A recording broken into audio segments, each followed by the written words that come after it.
about 10 cars and playing bumper cars. And then the idea was the last car standing won. So you just had to drive up the normal roads and just crash into each other. And believe it or not, to this day, there is nothing quite like a natural reaction of a member of the public sitting at a set of traffic lights with the kids in the car. And someone sat next to him and someone does 30 mile an hour into the back of that car sitting next to him. And then they all have a laugh and drive off.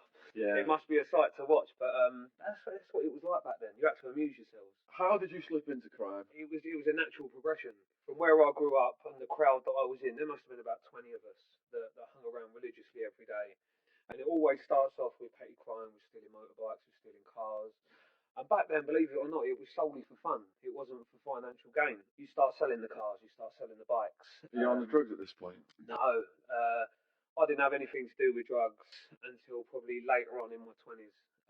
Not massively, but obviously they're always around you. You know what it's like. Everywhere you go raving, there's always drugs there. But yeah, it was just a natural progression. And then it sort of goes into, oh, we can earn money out of this.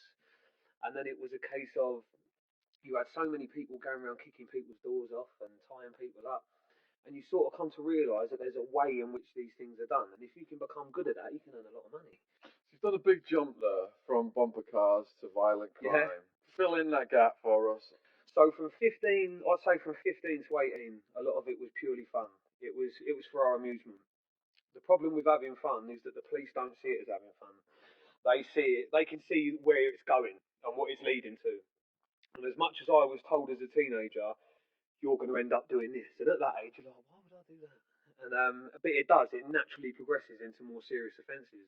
By the time I got to 18, 19, I was in my stride. It was drug dealers, it was growers, it was anything that I could earn money out of.